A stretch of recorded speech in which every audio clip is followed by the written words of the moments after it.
Salut à tous les étudiants de la parole de Dieu. Bienvenue sur votre chaîne École du Sabbat en audio qui vous simplifie l'étude de l'école du Sabbat. Cette chaîne est au service de votre foi, car la foi vient de ce qu'on entend, et ce qu'on entend vient de la parole de Christ. Abonnez-vous, commentez et partagez-la pour bénir un maximum de frères et sœurs dans la foi, dans la grande famille adventiste de par le monde. Bon confort d'écoute. Étude de la semaine du 7 au 14 mai 2022. Titre: L'alliance avec Abraham. Introduction du sabbat après-midi du 7 mai 2022. Texte à mémoriser. Abraham répondit: Seigneur éternel, que me donneras-tu? Je m'en vais sans enfant. Et l'héritier de ma maison, c'est Éliézer de Damas. Genèse 15 verset 2, version Louis II. Dans Genèse 15, nous arrivons au moment crucial où Dieu officialise son alliance avec Abraham. L'alliance abrahamique est la deuxième alliance, après l'alliance avec Noé. Tout comme l'alliance noéique, l'alliance abrahamique implique également d'autres nations, car en fin de compte, l'alliance avec Abraham fait partie de l'alliance éternelle, qui est offerte à toute l'humanité. Genèse 17 verset 7, Hébreux 13 verset 20. Cet épisode de la vie d'Abraham est plein de peur et de rire.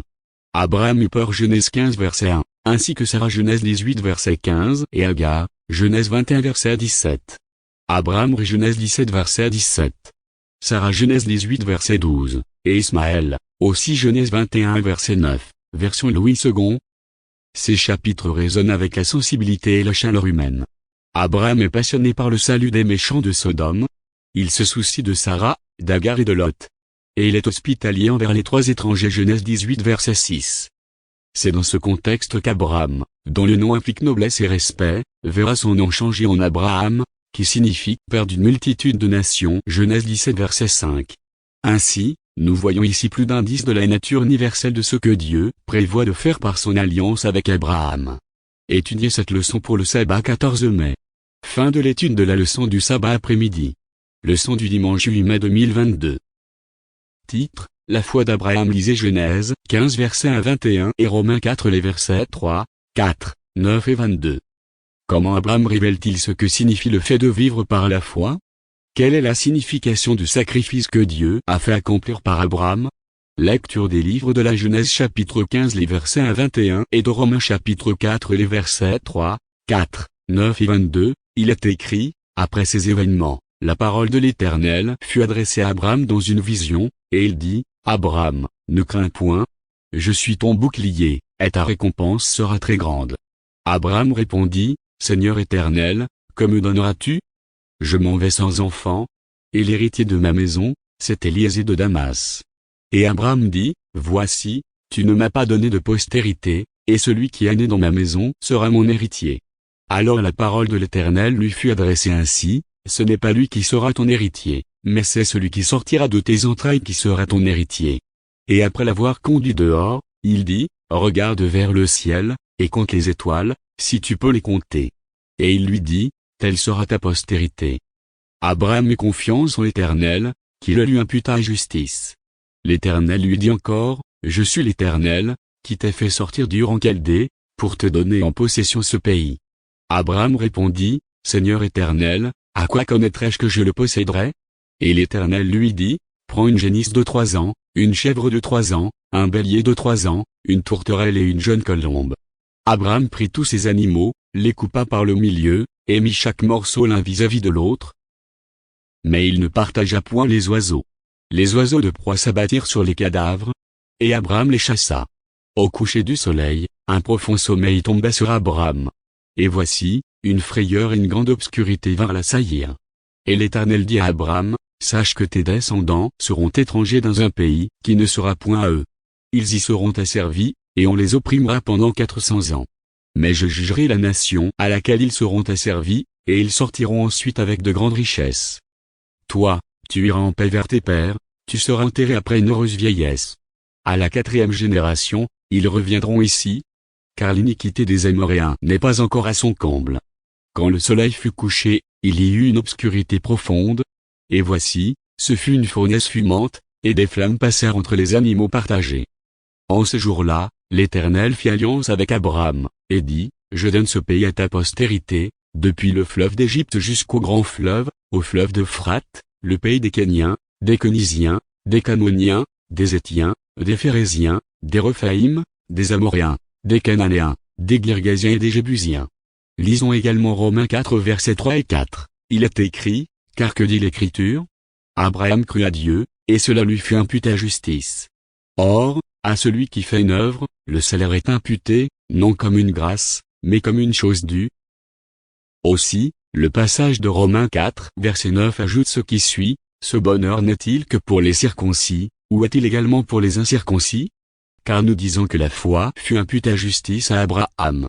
Enfin, il est écrit dans Romains 4 verset 22, c'est pourquoi cela lui fut imputé à justice. Amen. Après lecture de ces passages, comment Abraham révèle-t-il ce que signifie le fait de vivre par la foi? Quelle est la signification du sacrifice que Dieu a fait accomplir par Abraham? La première réponse de Dieu à la préoccupation d'Abraham au sujet d'un héritier, Genèse 15 verset 1 à 3 est le fait qu'il aura un fils qui sortira de ses entrailles, Genèse 15 verset 4, version Louis II. Le même langage est utilisé par le prophète Nathan pour désigner la semence du futur roi messianique, 2 Samuel 7 verset 12. Abraham était rassuré et eut confiance en l'Éternel, Genèse 15 verset 6. Parce qu'il comprenait que l'accomplissement de la promesse de Dieu ne dépendait pas de sa propre justice mais de celle de Dieu, Genèse 15 verset 6. À comparer avec Romains 4 versets 5 et 6. Cette notion est extraordinaire, surtout dans cette culture. Dans la religion des anciens Égyptiens, par exemple, le jugement était évalué sur la base du comptage des œuvres humaines de justice contre la justice de la Desmaat, qui représentait la justice divine. En bref, il fallait gagner le salut. Dieu mit alors en place une cérémonie sacrificielle pour Abraham. Fondamentalement, le sacrifice indique la mort de Christ pour nos péchés. Les humains sont sauvés par la grâce, le don de la justice de Dieu, symbolisé par ces sacrifices. Mais cette cérémonie particulière transmet des messages spécifiques à Abraham. Les vautours sur les animaux sacrificiels, Genèse 15 versets 9 à 11, signifient que les descendants d'Abraham subiront l'esclavage pendant une période de 400 ans, Genèse 15 verset 13, ou 4 générations, Genèse 15 verset 16. Puis dans la 4e génération, les descendants d'Abraham reviendront ici, Genèse 15 verset 16, version Louis II. La dernière scène de la cérémonie sacrificielle fut merveilleuse. Des flammes passèrent entre les animaux, Genèse 15 verset 17, version Louis II. Ce miracle extraordinaire signifie l'engagement de Dieu à accomplir sa promesse d'alliance de donner des terres aux descendants d'Abraham, Genèse 15 verset 18. Les limites de cette terre promise, depuis le fleuve d'Égypte jusqu'au grand fleuve, au fleuve d'Euphrate, Genèse 15 verset 18, version Louis II, nous rappellent les limites du jardin d'Éden, Genèse 2 versets 13 et 14. Cette prophétie promet donc plus de choses que l'exode et une patrie pour Israël. À l'horizon lointain de cette prophétie, avec les descendants d'Abraham prenant le pays de Canaan, se profile l'idée du salut de la fin des temps du peuple de Dieu, qui retournera au jardin d'Éden. Comment pouvons-nous apprendre à rester centrés sur Christ et sa justice comme étant notre seul espoir de salut? Que se passe-t-il si nous essayons de compter nos bonnes œuvres? Fin de l'étude de la journée de dimanche, leçon du lundi 9 mai 2022. Titre, les doutes d'Abraham. Lisez Genèse 16 verset 1 à accent grave 16.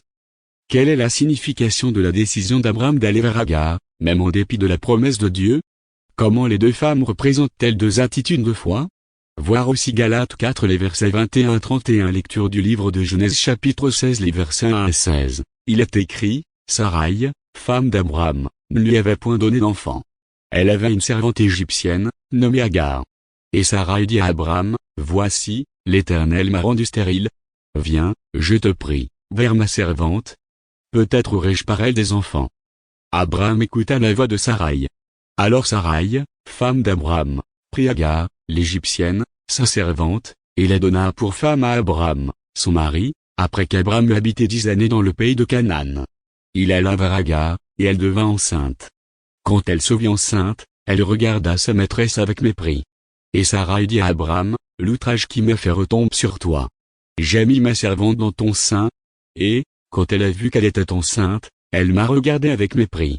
Que l'Éternel soit juge entre moi et toi. Abraham répondit à Saraï, voici, ta servante est en ton pouvoir, agis à son égard comme tu le trouveras bon. Alors Saraï la maltraita, et Agar s'enfuit loin d'elle. L'ange de l'Éternel la trouva près d'une source d'eau dans le désert, près de la source qui est sur le chemin de Shur. Il dit, Agar, servante de Saraï, d'où viens-tu, et où vas-tu? Elle répondit, je fuis loin de Saraï, ma maîtresse. L'ange de l'Éternel lui dit, retourne vers ta maîtresse, et humilie-toi sous sa main. L'ange de l'Éternel lui dit, je multiplierai ta postérité, et elle sera si nombreuse qu'on ne pourra la compter. L'ange de l'Éternel lui dit, voici, tu es enceinte, et tu enfanteras un fils, à qui tu donneras le nom d'Ismaël. Car l'Éternel t'a entendu dans ton affliction. Il sera comme un âne sauvage. Sa main sera contre tous, et la main de tous sera contre lui, et il habitera en face de tous ses frères. Elle appela à El-Roi le nom de l'Éternel, qui lui avait parlé. Car elle dit, ai-je rien vu ici, après qu'il m'a vu? C'est pourquoi l'on a appelé ce puits le puits de la Shaïroï. Il est entre Kada et Bared. Agar enfanta un fils à Abraham, et Abraham donna le nom d'Ismaël au fils qu'Agar lui enfanta. Abraham était âgé de 86 ans lorsqu'Agar enfanta Ismaël à Abraham. Amen. Quelle est la signification de la décision d'Abraham d'aller vers Agar, même en dépit de la promesse de Dieu? Comment les deux femmes représentent-elles deux attitudes de foi? Quand Abraham doutait, Genèse 15 verset 2, Dieu le rassura sans ambiguïté qu'il aura un fils. Mais alors, 10 ans plus tard, Abraham est toujours sans fils. Même après la dernière prophétie puissante de Dieu, Abraham semble avoir perdu sa foi, il ne croit plus qu'il lui sera possible d'avoir un fils avec Saraï. Saraï, se sentant désespérée, prend l'initiative et l'exhorte à recourir à une pratique courante de cette époque dans l'ancien Proche-Orient, prendre une mère porteuse. Agar, la servante de Saraï, fut choisie pour ce service. Le système fonctionna. Ironiquement, cette stratégie humaine semble la plus efficace que la foi aux promesses de Dieu. Le passage décrivant la relation de Saraï avec Abraham fait écho à l'histoire d'Adam et Ève dans le jardin d'Éden. Les deux textes partagent un certain nombre de motifs communs. Saraï, comme Ève, est active. Abraham, comme Adam, est passif, et partage des verbes et des expressions communs. Ce parallèle entre les deux histoires implique la désapprobation de Dieu de cette ligne de conduite. L'apôtre Paul se réfère à cette histoire pour faire valoir son point de vue sur les œuvres contre la grâce, Galates 4 versets 23-26. Dans les deux récits, le résultat est le même, la récompense immédiate du travail humain en dehors de la volonté de Dieu conduit à des maux futurs. Notez que Dieu est absent pendant tout le cours de l'action. Saraï parle de Dieu mais ne lui parle jamais. Dieu ne parle pas non plus à l'un ou l'autre d'entre eux. Cette absence de Dieu est frappante, surtout après la présence intense de Dieu dans le chapitre précédent. Dieu apparaît alors à Agar, mais seulement après qu'elle ait quitté la maison d'Abraham. Cette apparition inattendue révèle la présence de Dieu malgré les efforts humains d'agir sans lui. La référence à l'ange de l'Éternel, Genèse 16 verset 7, version Louis II, est un titre qui est souvent identifié au Seigneur, Yves, voir Genèse 18 les versets 1, 13 et 22. Cette fois, c'est Dieu qui prend l'initiative et annonce à Agar qu'elle donnera naissance à un fils, Ismaël, dont le nom signifie « Dieu entend », Genèse 16 et 11. Ironiquement, l'histoire, qui se termine par l'idée d'entendre, Shama, rappelle la situation du début de l'histoire, quand Abraham écouta Shama la voix de Saraï dans Genèse 16 verset 2. Pourquoi est-il si facile pour nous de faire le même genre d'erreur qu'Abraham a fait ici? Fin de la leçon de la journée de lundi, leçon du mardi 10 mai 2022. Titre, le signe de l'alliance abrahamique. Lisez Genèse 17 verset 1 à 19 et Romains 4 verset 11. Quelle est la signification spirituelle et prophétique du rite de circoncision? Lecture du livre de Genèse 17 verset 1 à 19. Il est écrit, lorsqu'Abraham fut âgé de 99 ans, l'Éternel apparut à Abraham, et lui dit, je suis le Dieu Tout-Puissant. Marche devant ma face, et sois intègre. J'établirai mon alliance entre moi et toi, et je te multiplierai à l'infini. Abraham tomba sur sa face. Et Dieu lui parla, en disant, voici mon alliance, que je fais avec toi. Tu deviendras père d'une multitude de nations. On ne t'appellera plus Abraham. Mais ton nom sera Abraham, car je te rends père d'une multitude de nations. Je te rendrai fécond à l'infini, je ferai de toi des nations, et des rois sortiront de toi. J'établirai mon alliance entre moi et toi, et tes descendants après toi, selon leur génération, ce sera une alliance perpétuelle, en vertu de laquelle je serai ton Dieu et celui de ta postérité après toi. Je te donnerai, et à tes descendants après toi, le pays que tu habites comme étranger, tout le pays de Canaan, en possession perpétuelle, et je serai leur Dieu. Dieu dit à Abraham, toi, tu garderas mon alliance, toi et tes descendants après toi, selon leur génération. C'est ici mon alliance, que vous garderez entre moi et vous, et ta postérité après toi, tout mâle parmi vous sera circoncis. Vous vous circoncirez. et ce sera un signe d'alliance entre moi et vous. À l'âge de 8 jours, tout mâle parmi vous sera circoncis, selon vos générations, qu'il soit né dans la maison, ou qu'il soit acquis à prix d'argent de tout fils d'étranger, sans appartenir à ta race. On devra circoncire celui qui est né dans la maison et celui qui est acquis à prix d'argent, et mon alliance sera dans votre chair une alliance perpétuelle. Un mâle incirconcis, qui n'aura pas été circoncis dans sa chair, sera exterminé du milieu de son peuple, il aura violé mon alliance. Dieu dit à Abraham, tu ne donneras plus à Saraï, ta femme, le nom de Saraï, mais son nom sera Sarah. Je la bénirai, et je te donnerai d'elle un fils. Je la bénirai, et elle deviendra des nations. Des rois de peuples sortiront d'elle. Abraham tomba sur sa face. Il rit, et dit en son cœur, naîtrait-il un fils à un homme de 100 ans? Et Sarah, âgée de 90 ans, enfanterait-elle? Et Abraham dit à Dieu, oh, qu'Ismaël vive devant ta face. Dieu dit, certainement Sarah, ta femme, t'enfantera un fils, et tu l'appelleras du nom d'Isaac. J'établirai mon alliance avec lui comme une alliance perpétuelle pour sa postérité après lui. Lisons également Romains 4 verset 11, il est écrit, et il reçut le signe de la circoncision, comme sceau de la justice qu'il avait obtenu par la foi quand il était incirconcis, afin d'être le père de tous les incirconcis qui croient, pour que la justice leur fût aussi imputée. Amen. Quelle est la signification spirituelle et prophétique du rite de circoncision? Le manque de foi d'Abraham, comme on le voit dans l'histoire précédente, Genèse 16, a interrompu le flux du voyage spirituel d'Abraham avec Dieu. Pendant ce temps, Dieu était silencieux. Pour la première fois alors, Dieu parle à nouveau à Abraham. Dieu renoua avec Abraham et le ramena au point où il fit alliance avec lui, lire Genèse 15 verset 18. Cependant, Dieu lui donna cette fois-ci le signe de cette alliance. La signification de la circoncision a longtemps été discutée par les érudits, mais parce que le rite de la circoncision implique l'effusion de sang, voir Exode 4 verset 25, il pourrait être compris dans le contexte du sacrifice, ce qui signifie que la justice lui a été imputée, Romains 4 verset 11. Il est également significatif que cette alliance, représentée par la circoncision, soit décrite en des termes qui remontent à la première prophétie messianique, Genèse 17 verset 7 avec Genèse 3 verset 15. Le parallèle entre les deux textes suggère que la promesse de Dieu à Abraham concerne plus que la naissance physique d'un peuple. Il contient la promesse spirituelle du salut pour tous les peuples de la terre. Et la promesse de l'alliance perpétuelle, Genèse 17 verset 7 fait référence à l'œuvre de la postérité messianique, le sacrifice de Christ qui assure la vie éternelle à tous ceux qui la méritent par la foi et tout ce que la foi implique. Romains 6 verset 23 et Tite 1 verset 2. Fait intéressant, cette promesse d'un avenir éternel est contenue dans le changement du nom d'Abraham et de Saraï. Les noms d'Abraham et de Saraï se référaient uniquement à leur statut actuel, Abraham signifie « père exalté » et Saraï signifie « ma princesse ».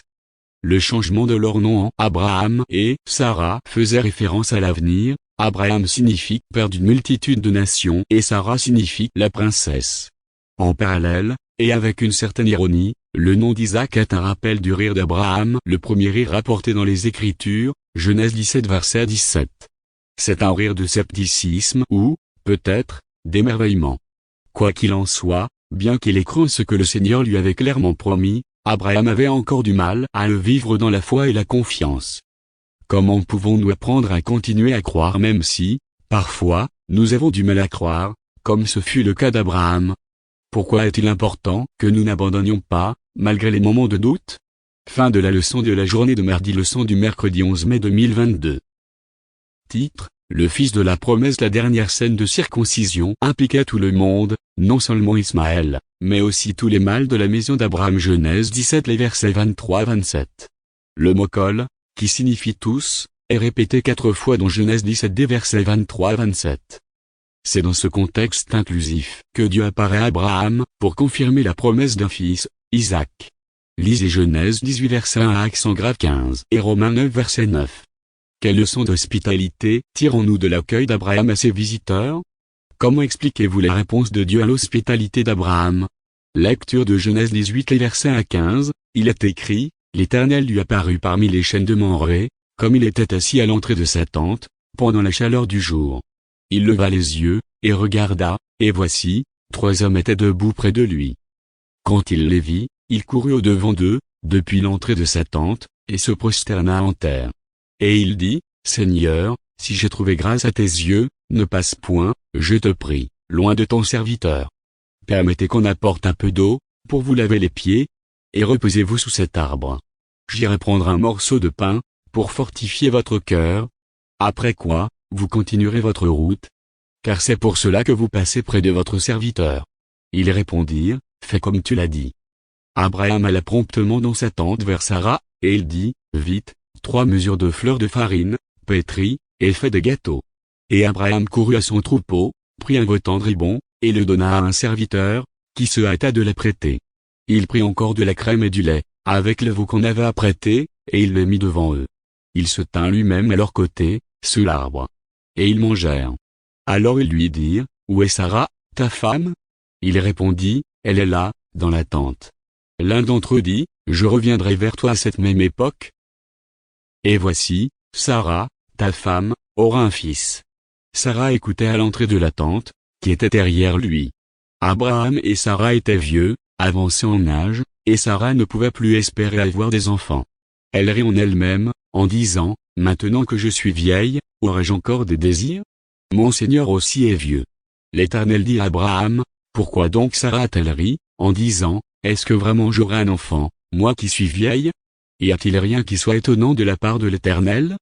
Au temps fixé je reviendrai vers toi, à cette même époque, et Sarah aura un fils. Sarah mentit, en disant, je n'ai pas ri. Car elle eut peur. Mais il dit, au contraire, tu as ri. Lisons aussi Romains 9 verset 9. Il est écrit, voici, en effet, la parole de la promesse, je reviendrai à cette même époque, et Sarah aura un fils. Fort de la lecture de ces passages, quelle leçon d'hospitalité tirons-nous de l'accueil d'Abraham à ses visiteurs? Comment expliquez-vous les réponses de Dieu à l'hospitalité d'Abraham? Nous ne savons pas clairement si Abraham connaissait l'identité de ces étrangers, Hébreux 13 verset 2, même s'il a agi envers eux comme si Dieu lui-même était parmi eux.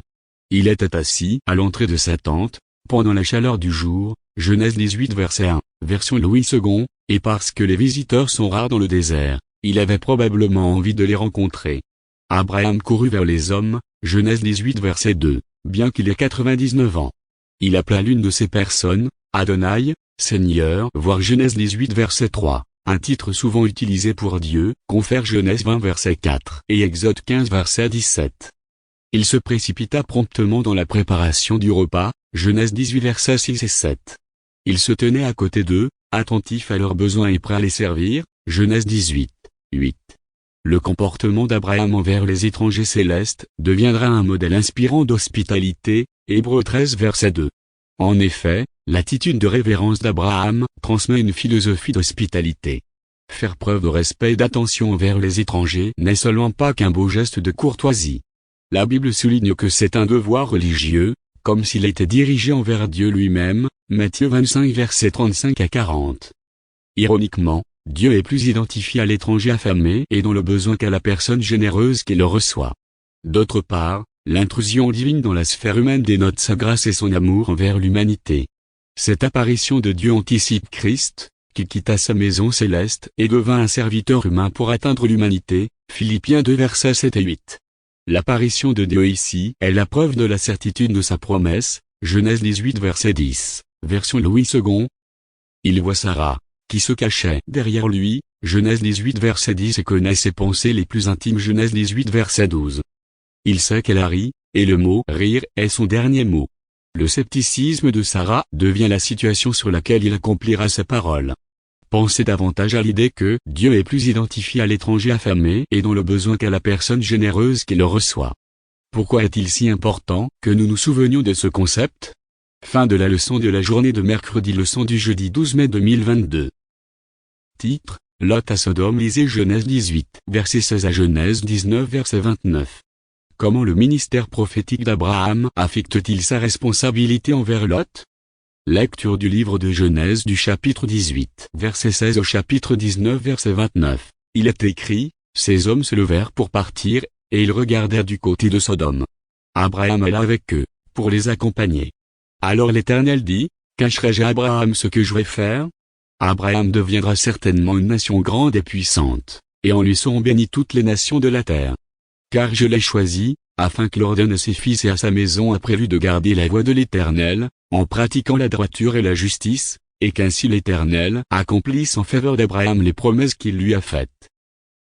Et l'Éternel dit, le cri contre Sodome et Gomorrhe s'est accru, et leur péché est énorme. C'est pourquoi je vais descendre, et je verrai s'ils ont agi entièrement selon le bruit venu jusqu'à moi. Et si cela n'est pas, je le saurai. Les hommes s'éloignèrent, et allèrent vers Sodome. Mais Abraham se tint encore en présence de l'Éternel. Abraham s'approcha, et dit, feras-tu aussi périr le juste avec le méchant? Peut-être y a-t-il 50 justes au milieu de la ville, les feras-tu périr aussi, et ne pardonneras-tu pas à la ville à cause des 50 justes qui sont au milieu d'elle? Faire mourir le juste avec le méchant, en sorte qu'il en soit du juste comme du méchant, loin de toi cette manière d'agir. Loin de toi. Celui qui juge toute la terre n'exercera-t-il pas la justice? Et l'Éternel dit, si je trouve dans Sodome 50 justes au milieu de la ville, je pardonnerai à toute la ville, à cause d'eux. Abraham reprit, et dit, voici, j'ai osé parler au Seigneur, moi qui ne suis que poudre et cendre. Peut-être des 50 justes en manquera-t-il 5, pour 5, détruiras-tu toute la ville? Et l'Éternel dit, je ne la détruirai point, si j'y trouve 45 justes. Abraham continua de lui parler, et dit, peut-être aussi trouvera-t-il 40 justes. Et l'Éternel dit, je ne ferai rien, à cause de ces 40. Abraham dit, que le Seigneur ne s'irrite point, et je parlerai. Peut-être aussi trouvera-t-il 30 justes. Et l'Éternel dit, je ne ferai rien, si j'y trouve 30 justes. Abraham dit, voici, j'ai osé parler au Seigneur. Peut-être aussi trouvera-t-il 20 justes. Et l'Éternel dit, je ne la détruirai point, à cause de ces 20. Abraham dit, que le Seigneur ne s'irrite point, et je ne parlerai plus que 7 fois. Peut-être aussi trouvera-t-il 10 justes. Et l'Éternel dit, je ne la détruirai point, à cause de ces 10 justes. L'Éternel s'en alla lorsqu'il eut achevé de parler à Abraham. Et Abraham retourna dans sa demeure. Les 2 anges arrivèrent à Sodome sur le soir, et Lot était assis à la porte de Sodome. Quand Lot les vit, il se leva pour aller au-devant d'eux, et se prosterna la face contre terre. Puis il dit, voici, mes seigneurs, entrez, je vous prie, dans la maison de votre serviteur, et passez-y la nuit. Lavez-vous les pieds, vous vous lèverez de bon matin, et vous poursuivrez votre route. Non, répondirent-ils, nous passerons la nuit dans la rue. Mais Lot les pressa tellement qu'ils vinrent chez lui et entrèrent dans sa maison. Il leur donna un festin, et fit cuire des pains sans levain. Et ils mangèrent. Il n'était pas encore couché que les gens de la ville, les gens de Sodome, entourèrent la maison, depuis les enfants jusqu'aux vieillards. Toute la population était accourue. Ils appelèrent Lot, et lui dirent, où sont les hommes qui sont entrés chez toi cette nuit? Fais-les sortir vers nous, pour que nous les connaissions. Lot sortit vers eux à l'entrée de la maison, et ferma la porte derrière lui. Et il dit, mes frères, je vous prie, ne faites pas le mal. Voici, j'ai 2 filles qui n'ont point connu d'homme.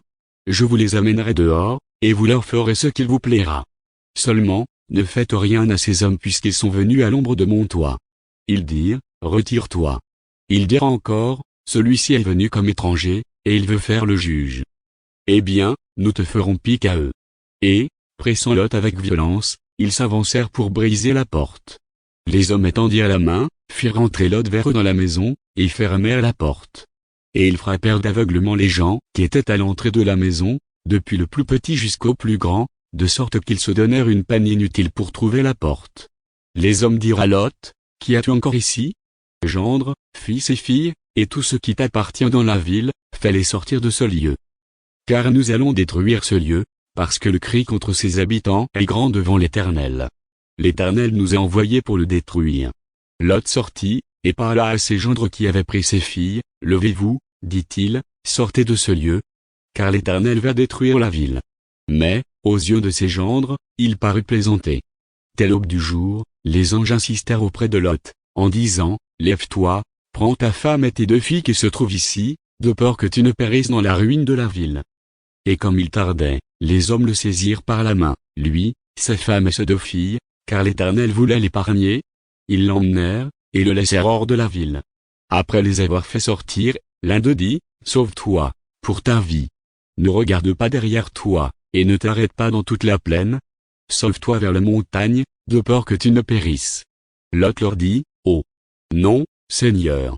Voici, j'ai trouvé grâce à tes yeux, et tu as montré la grandeur de ta miséricorde à mon égard, en me conservant la vie.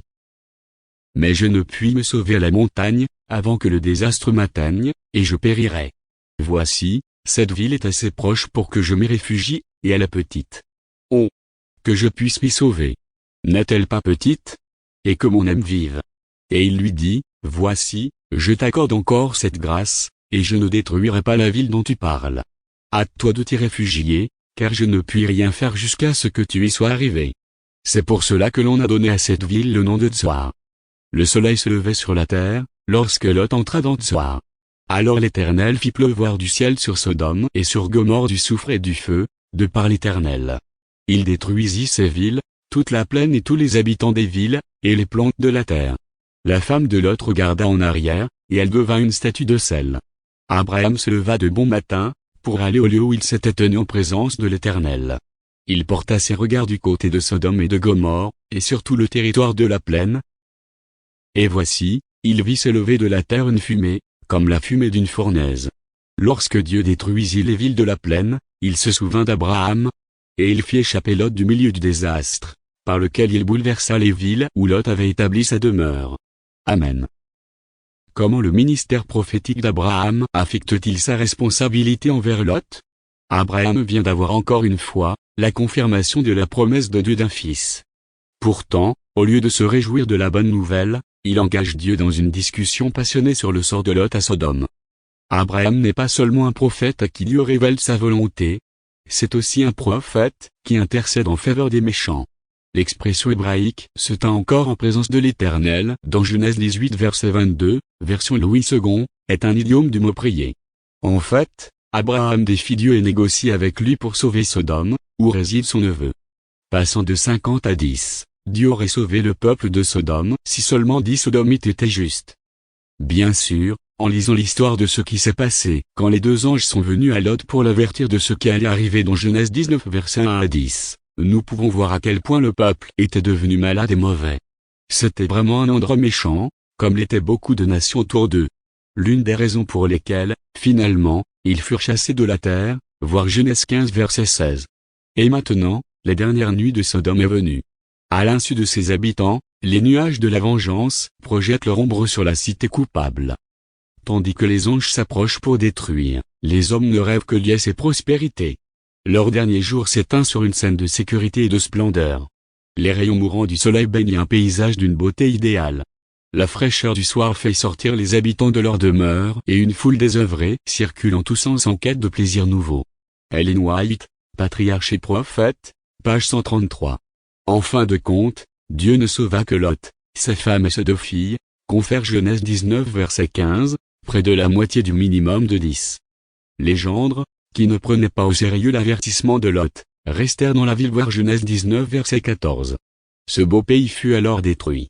Le verbe hébreu afak, détruisit, apparaît plusieurs fois dans le passage de Genèse 19 les versets 21, 25 et 29 et caractérise la destruction de Sodome, confère Deutéronome 29 verset 23 et Amos 4 verset 11. L'idée est que le pays fut exterminé. Tout comme le déluge extermina la création originelle voir Genèse 6 verset 7. La destruction de Sodome est une extermination du jardin d'Éden, Genèse 13 verset 10. Dans la destruction de Sodome, nous avons également un signe précurseur de la destruction à la fin des temps, voir Jude 7. Fin de la leçon de la journée de jeudi, journée du vendredi 17 mai 2022. Réflexion avancée. Lisez Ellen G. White, La loi et les alliances, aux pages 327 à 338, dans Patriarche et prophète. Le plaidoyer patient et tenace d'Abraham avec Dieu en faveur du peuple de Sodome dont Genèse 18 les versets 22 à 33 devrait nous encourager à prier pour les méchants, même s'ils semblent être dans un état désespéré de péché. En outre, la réponse attentive de Dieu à l'insistance d'Abraham, et sa volonté de pardonner si seulement il y avait 10 hommes justes, est un concept révolutionnaire, comme l'a souligné Gerhard Hazel, d'une manière extrêmement révolutionnaire, l'ancienne pensée collective, qui amenait le membre innocent de l'association coupable sous peine, fut transposée en quelque chose de nouveau. La présence d'un reste de personnes justes pouvait avoir une fonction de préservation pour l'ensemble. Pour l'amour du reste juste, Yahvé pardonnerait dans sa justice, Tzedaka, à la méchante ville. Cette notion est largement développée dans la parole prophétique du serviteur de Yahvé qui œuvre pour le salut de plusieurs. Gerhard F. Hazel, The Remnant, The History and Mythology of the Remnant IDF from Genesis to Isaiah, 3e édition, Berrien Spring, MI, Andrews University Press, 1980, pages 150 et 151. De tous côtés, nous sommes entourés d'âmes qui marchent vers une ruine tout aussi fatale, tout aussi effroyable que celle qui allait frapper Sodome. Chaque jour se ferme, sur un être humain, la porte du salut. À chaque heure, des âmes passent la limite de la miséricorde.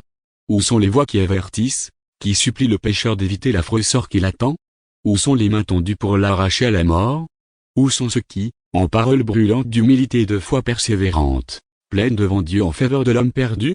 L'esprit manifesté par Abraham est-il l'esprit du Sauveur? Le Fils de Dieu est lui-même le grand intercesseur en faveur du pécheur. Celui qui a payé le prix du rachat de l'âme humaine en connaît la valeur. Surmontant son horreur du mal, horreur qui ne peut habiter que dans une âme immaculée, Jésus-Christ a manifesté envers les hommes un amour que la bonté infinie pouvait seule concevoir. Ellen G. White, Patriarche et Prophète, page 140. Discussion. Point 1. Seul l'arc-en-ciel et la circoncision sont appelés signes de l'alliance. Quels sont les points communs et les différences entre les deux alliances? 2. Bien qu'appelé de Dieu, et bien que souvent utilisé dans le Nouveau Testament comme exemple de ce que signifie le fait de vivre par la foi, Abraham vacillait parfois. Quelles leçons devons-nous tirer ou ne pas tirer de son exemple? 3. Certains remettent en cause l'idée que Dieu punira les perdus, disant que cet acte serait contre l'amour de Dieu.